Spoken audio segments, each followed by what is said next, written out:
entertainment tonight. Please put your hands together for somebody who now doesn't need any introduction because he's been on TV, radio, but he's been on NUFC Matters. Plugging his new song. He's just hot-footed it from the Falcons where he's been playing on the pitch today. Put your hands together for Junior Turner! Thank you very much, cheers, Steve.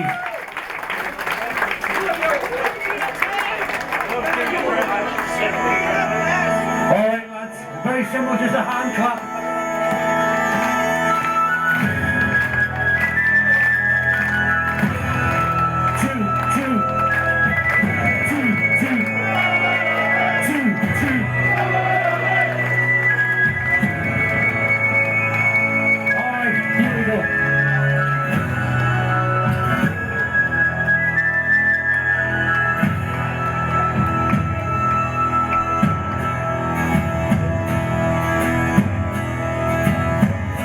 Newcastle's where I come from, and it's in the heart of me.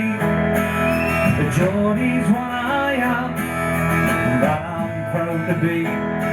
When you look back at our history, it just fills your heart with pride. From the coal mines and the shipyards to the bridges on the Tyne. No matter where life takes us, wherever we may roam, it can never change us, 'cause the north is always. Come on. Take me home to the banks of the River Tyne.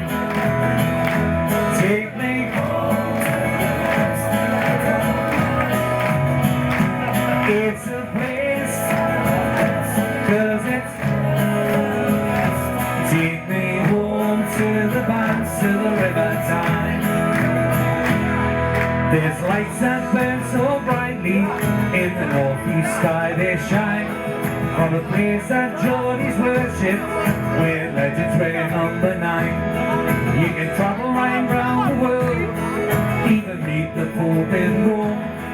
But nothing beats the feeling of when you come back here to home. No matter how life changes, we'll never be far apart. 'Cause the northeast always home, it's always in your heart. Take me home to the banks of the River Tyne. Take me home to the place that I call mine.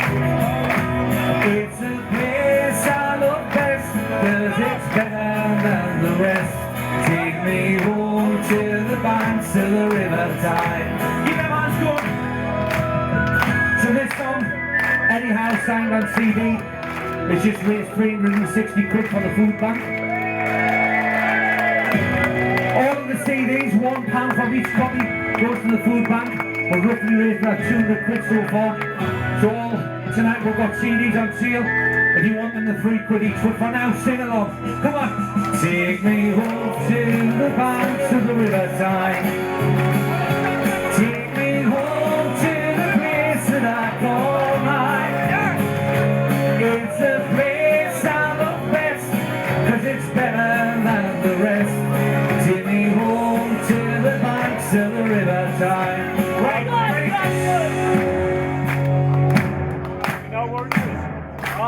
take me home to the banks of the River Tyne. Take me home to the place that I call mine. It's a place I love best, 'cause it's better than the rest. Take me home to the banks. Alright lads, keep them hands up, come on. Take me home to the banks of the River Tyne. Take me home to the place that I call mine. It's a place I love best, yes it's better than the rest. Take me home to the banks of the river. Keep them hands going, come on. Are you ready? Take me home to the banks of the river. Take me home to the place that I call mine. It's a place I love best, 'cause it's better than the rest. Take me home. Right, one last time. Let's raise the roof, come on. Take me home to the banks of the river side. You can take me home to the place that I go. It's a place.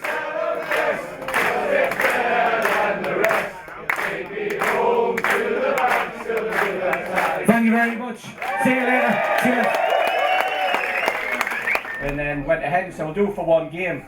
And quite honestly, it was so successful in terms of the amount of people who made donations, both cash and physical tins and such like, that it became obvious we're going to have to do it again. And now 5 years later, it's still happening. We've got a team of volunteers. Davey's over here. Davey's been a great assistance. The only problem is, if you talk to Davey, you'll talk about the film he was in, you'll talk about We Are the Geordies. He thinks he's a star, but he was a star, I'll give him that. And people like that just came along, help on match days, shake a bucket, stand there, and take cash off you guys. And you've raised a phenomenal amount of money. It's not Bill, it's not myself, it's not Colin, it's not Davey, it's not the rest of them. It's you guys and the rest of the 52,000 who turn up on match days that do it for us.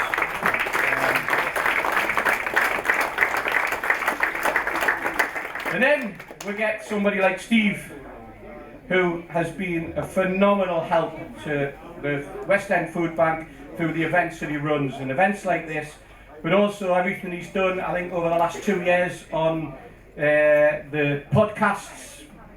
I was going to say the true crime ones, but we know that they're not very good. The real ones are the football ones. They're the ones that make the money, apparently. No, seriously, this man's been phenomenal in the assistance he's given us, the time, the effort that he's put in, every event that we do, that Steve does, he does something for the food bank at the same time. And it's a collective, we know that, but you know, when you've got a profile like Steve has, and then we can hook onto it, it makes it all the more easier for us to raise funds for what is a fantastic cause. We had a meeting in here a couple of weeks ago and we spoke to a girl, a girl got up from the West End Food Bank to tell us a little bit of information. And it's unbelievable what the work that they're doing and the people they're supporting. It really, really is. And the money goes on a match day, and by Monday afternoon it's counted, and by Tuesday it's spent. That's how quick things move on. For every £5 that we collect on match days that you guys donate, we feed a family of 4 for a week because of the buying power that they have and the people that support them. So that's fantastic. But what's also fantastic is, since we've got new owners, I don't know whether any of you heard about the new owners or not. Since we've got new owners, every penny that gets collected on match day, from now till the end of the season, up to £50,000, is going to be matched penny for penny, pound for pound, by Jamie Rubin. That is remarkable. It does. It leads nicely into what Steve's going to talk about now. You think we'd rehearse this, wouldn't you? We haven't. Never rehearsed it. Well, it's obvious, isn't it? Great stuff, Steve. Yeah, I did get a text off Jamie earlier today, and he just wanted us to say this. On behalf of the new ownership of Newcastle United, I would like to thank you all for your warm welcome since we arrived on Tyneside. I would also like to thank you all for attending tonight's NUFC Matters event to support the food bank, which my family have committed to supporting this season by matching every match day donation. We are looking forward to seeing and hearing you all tomorrow as we look to kickstart our season in the first game under Eddie Howe's charge. Have a great evening. Look forward to seeing you at St James's Park tomorrow. Jamie Rubin. Brilliant. Touch of class from the new owner. Just to finish off, when we set up NUFC Matters, or Steve did, and invited Mitch and myself on, and then this gentleman in the front here, who none of you know. Stand up, Keith. Keith Patterson, ladies and gentlemen. He doubled the numbers on NUFC Matters for about a week, so that was quite good. But no, since Mitch and I, myself and Keith got involved, the show's been great. It's because of Steve. But what we've managed to do is, as you know, we've done the auctions, the t-shirts, the Lucky Likey t-shirts, all the rest of the stuff, you know. And we've also had a fantastic support from John at Q-Tech, who's at the back of the room with his start. All the ideas, all the fundraising ideas that we have come from John. All the t-shirts, John prints for free. All the ones that people have purchased in the raffle or whatever, John's provided for free. John supports NUFC Matters in terms of the websites that we do. He does it all for free. He pays for it all. Covers every expense that we have when we do those things. And because of that, and because of the work that he did, and because of everything that we did when we went down to London, for example, the coach trips and everything, and the extra money that people put in, I think we've worked out that since January, just from NUFC Matters, just from the shows, just from the auctions, and the odd event like Steve puts on at Bobix, etc., and the events that he's put on in here, I think we reckon we've tipped over £7,000 so far this year, and that's fantastic, and I think Steve deserves a round of applause for that. What we'll do later on, when we get to Christmas, we'll have a proper running total, we'll have a proper announcement when we get near to Christmas and see exactly how much it is. There's all sorts going on at the moment. I'm going to pop around later on with a £1 a ticket, raffle ticket, where you can get a chance to win the trainers, the Peter Bielsa signed trainers, which will be, the winner will be announced next week at the Peter Bielsa event. And it's all those little things that will help to just keep the momentum going and keep supporting our community. So I think that's it, Steve. Thank you very much. Big round of applause for Steve. Let me hand over the microphone to somebody who's as loved in the North East as some of our players who played in black and white. This man has covered the Newcastle United beat for over 55 years. He's written some great stories, he's written some dodgy ones, but he's always written them from a black and white heart. Put your hands together for the man who does Thursday nights with me and our other special guest tonight on NUFC Matters, Gibbo! Hello, hello, hello. Lovely to be here, lovely to be amongst you again. We've got a very special guest tonight. Not only is he a great mate of mine and of Steve's, but he's got a special place in the history of a very special club. A number 9 legend, one of the all-time greats at Newcastle United. 258 games, 138 goals. That's more goals than Joe Linton's had touches. 138 goals. From 1971 to 76, 2 Wembley Cup finals. All these 14 England caps were won with Newcastle United. Put your hands together for a very special man, Malcolm Macdonald.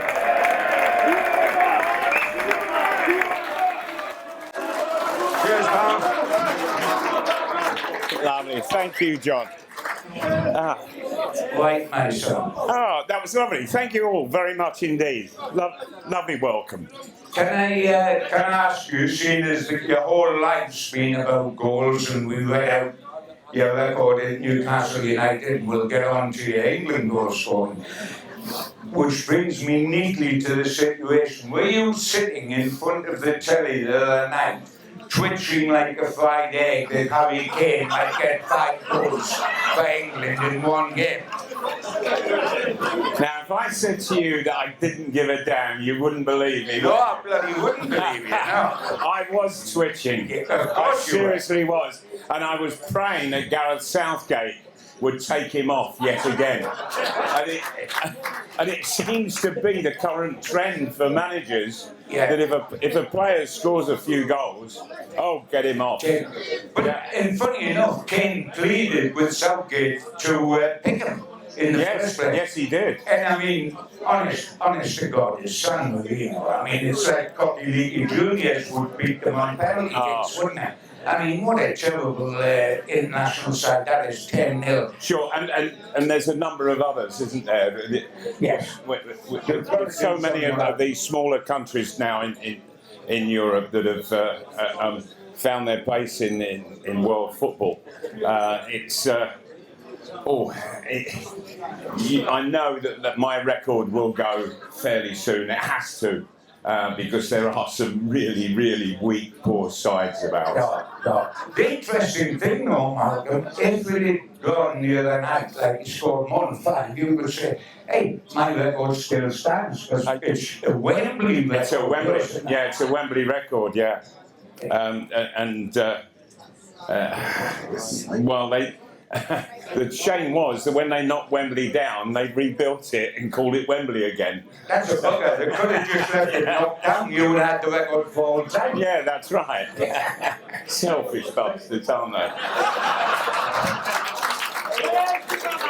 The interesting thing, and we're not bothered about Harry Kane's 4 against San Marino, but Malcolm Macdonald's 5 against Cyprus. And the good thing about that, it was 5-0, and you scored all 5. And the other strikers did Shannon play in that game? Shannon did, yes. And a little guy with a perm, Yeah, Kevin perm. K somebody. Yeah, K was there. Yeah. How did he not score anyway? I kept pushing everybody out the way. Didn't he say to you at one time, didn't he say to you during the match, hey, Malcolm, I made a goal for you, how about you making a goal for me? Yeah, it was after the third one, and he had a big smile on his face, and as we were going back to the halfway line to get the game restarted, he came up with a big smile for the television cameras and said, all right, you greedy bastard, how about making one for somebody else? I said, Kevin, fuck off and get your own.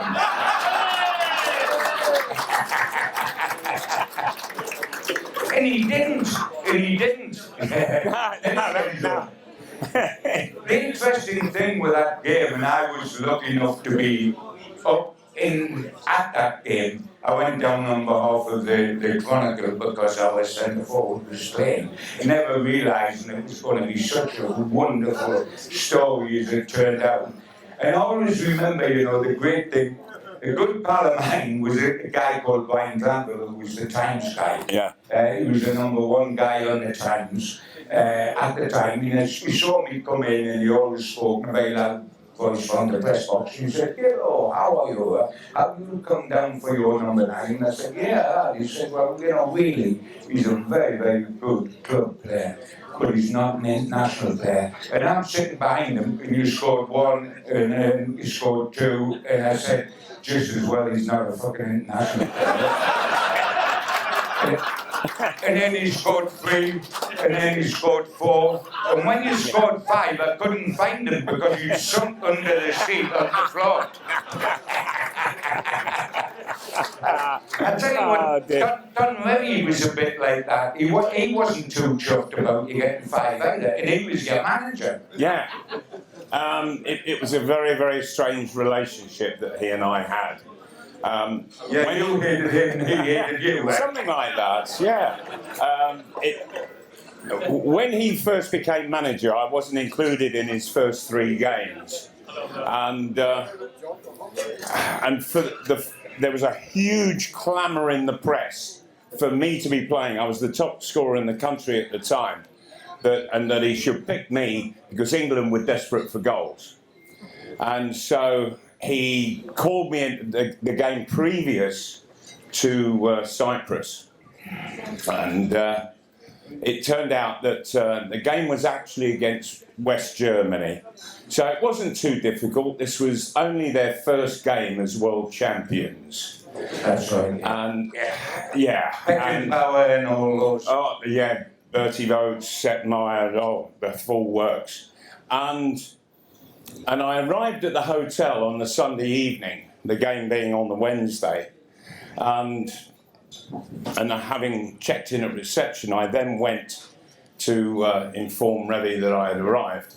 And he was in a lounge with all his entourage. He always had a massive entourage around him. And I went in, I said, Malcolm Macdonald reporting. I said, no injuries from the game yesterday.